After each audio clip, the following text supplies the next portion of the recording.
Hello there and welcome back. We finally arrived at the final step of our track production. So after the recording, the mixing and the mix down with the Overstayer modular channel, I have my stereo track here and it's finally ready for mastering. So for full disclosure, I only master my track when I self-release and for streaming. Since I release a lot of track, I decided that I wanted to learn the basics of mastering to just polish my product and have it ready whenever I want.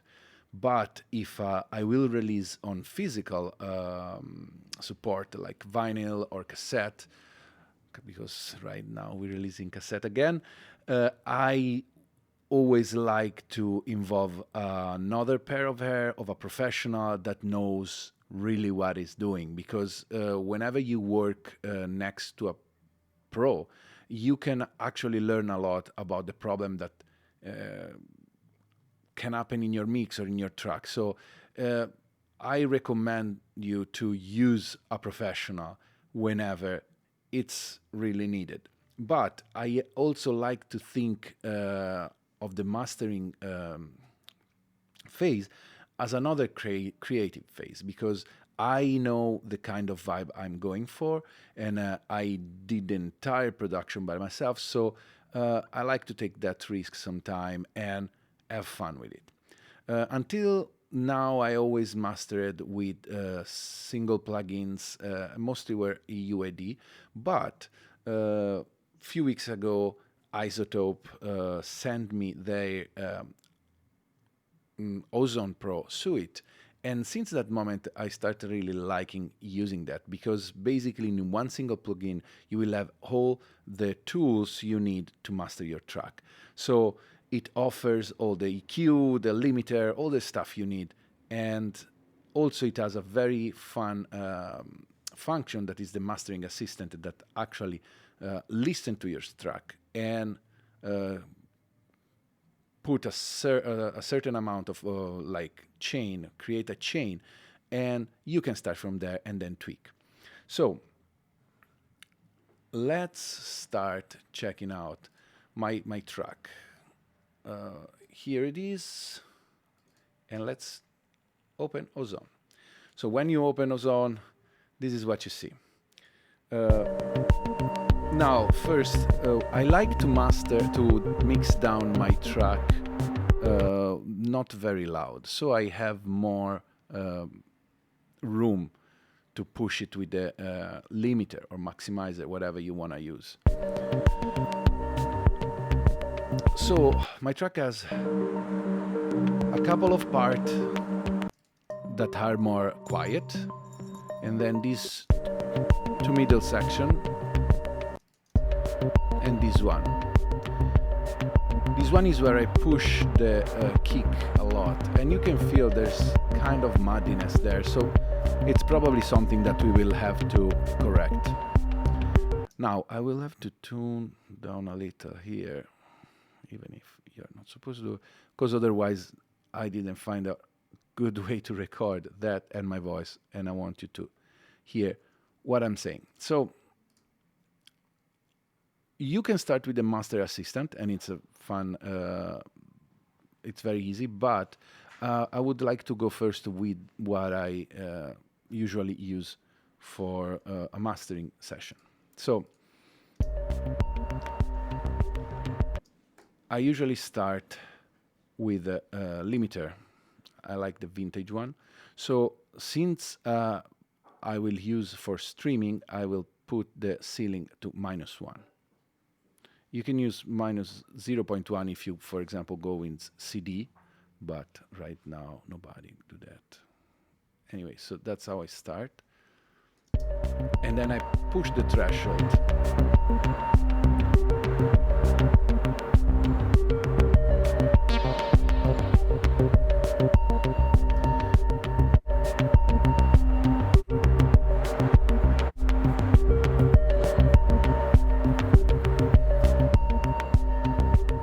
So there's a way to control what you're doing with the gain match. So I activate gain match, and in that way I will be able to hear what I'm doing to my track, gain matching with the not limited track, the original one. Okay, so the other step, I start sometimes usually with EQ. So let's put an EQ. So I perceive that the low end is a little too strong.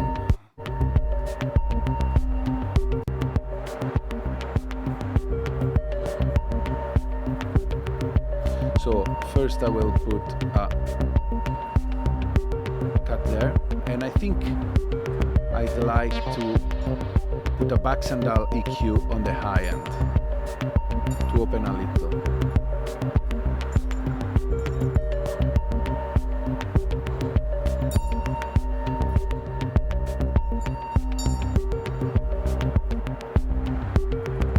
Okay, better. Then we can try with the dynamics. So dynamics, let's, of course, put the vintage limiter. I always put it at the end. And I like to put the EQ that cut the low end before the dynamics. So here now you can create bands, and like, let's tame a little the low end. So now you can hear that.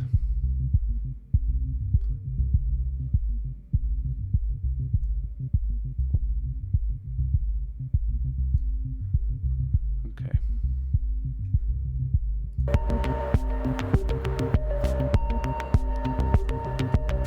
It's a little more clear to me right now.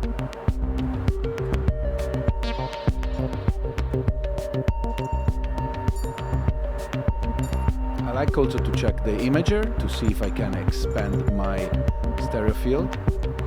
There's a interesting tool, that this one, that show you when you incur in phase cancellation, so it's good to use. You can again select the band, so we want to keep the low end in mono. So you can check here how the more this cursor is on +1, the more the signal is mono. So we want to push that, so I would go like this. And then let's hear the other bands.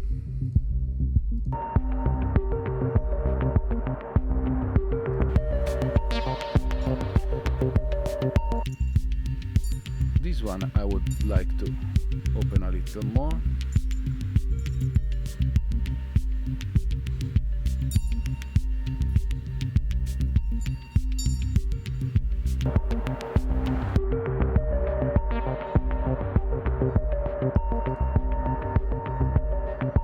So see, if you push too much, then your phase cancellation will happen. So let's do like this.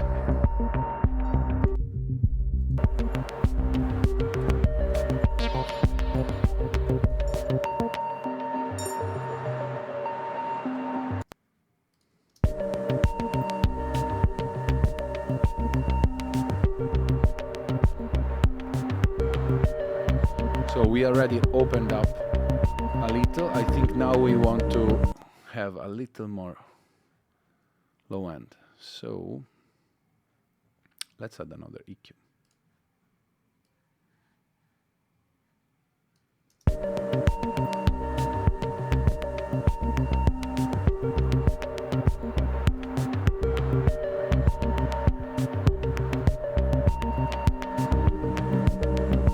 And we can use it in mid side. So we can push the mid.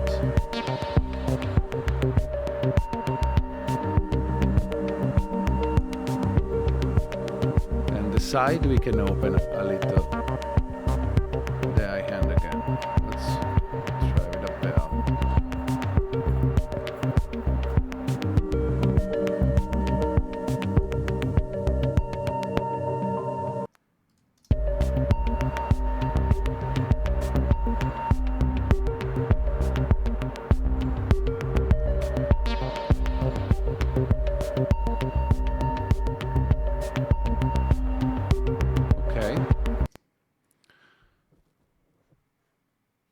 So let's see if we had the vintage tape at the beginning and had some harmonics. How it happened? What happened?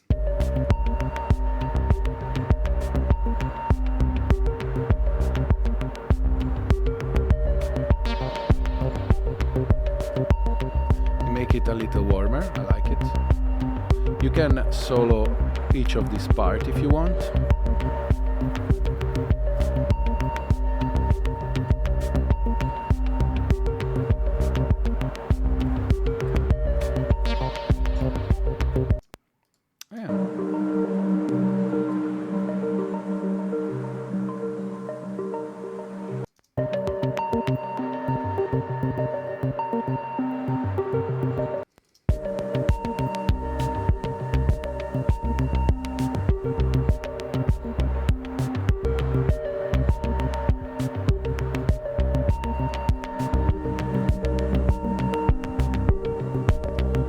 So it's kind of a minimal,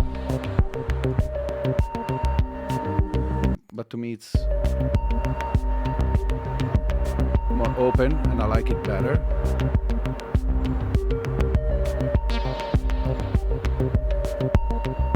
Of course, the track is it has this sort of dirt character because it has all been recorded. It's all single part coming from the mixer already with effects. So it kind of fits my vibe, and I like how it sounds so far.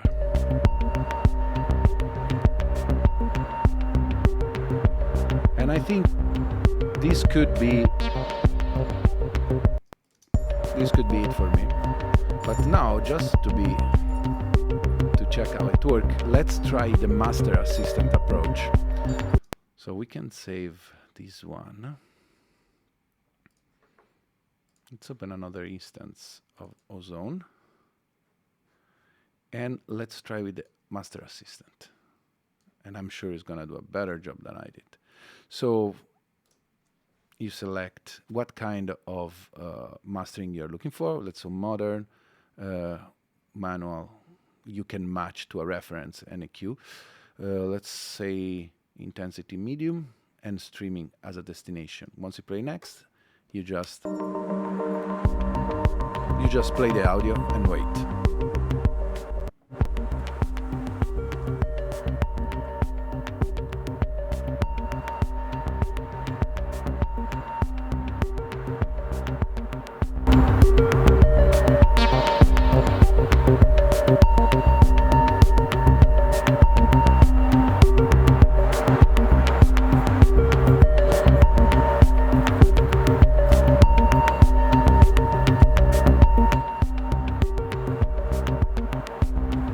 Okay, let's hear what it did. This would be my original track, and this is the mastered one.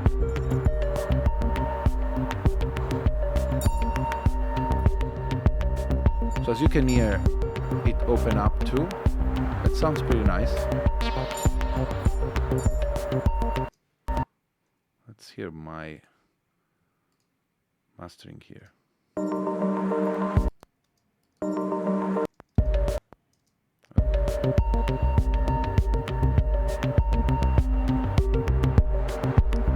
See, this was more boxy, and now it opens up.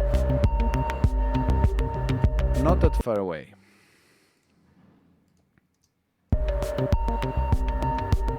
This needs now a little more low end, I feel. But again, it started, so it plays, as you see, it plays one EQ. The dynamic are not activated. A dynamic EQ, that it's a way to modify, use EQ basing on the dynamic, is a sort of compressor and EQ together. It's very interesting. And then it used the maximizer instead of the vintage limiter. But yeah, I guess when it was the mastering assistant was going, it says there's not a big difference in peaks. Also because when we did the mix down, I used the overstayer compressor already, so I fairly compressed enough the track already, because it went through EQ and compressor and distorter again. So the track, the mixdown already had some processing going on. So let's say that I will keep my mastering job. It sounds nice to me. At this point, I would do a mixdown. There's an interesting thing here. You can actually test the sound. And here how it would sound with different bit rate and different format. You can solo the artifact. This is very handy if you wanna hear how your track will change based on the format in which you deliver.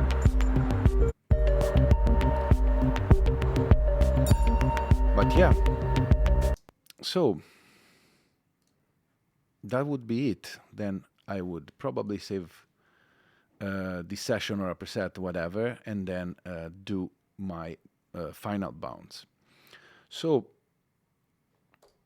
now for the final consideration. This was a long process, and it took us 3 weeks to get to the end. I don't do this all the time.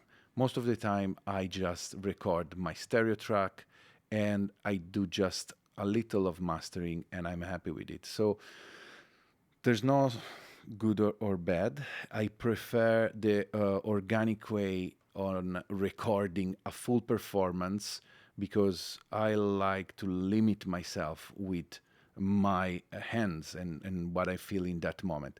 Going through a process like this, for me, like mixing and then mastering, opens up a lot of new possibility that somehow will change the attitude that I had when I was recording that sound and that song, that track. So honestly, I always prefer to go easy. Record, do some more takes, and then choose. Maybe just do simple editing in cutting here and there, but not going through all of this process. But in this way, we manage to recreate something with simple, with just one full take of a single instrument. I like the fact that the sound were already processed by my mixer and by my effects, so I didn't use the post-processing and the editing to do creative thing. It was more just like correcting, putting things together with the original idea, following the original idea, and then mastering and finishing it. Anyway, I will put this, the final file, the mastered and unmastered file, in my Patreon, so you guys can check it out. You will also find the full project, the full Ableton project with my file for you to try and have fun and whatever, just for educational purpose. Maybe I will do some sample pack out of that you guys then can use.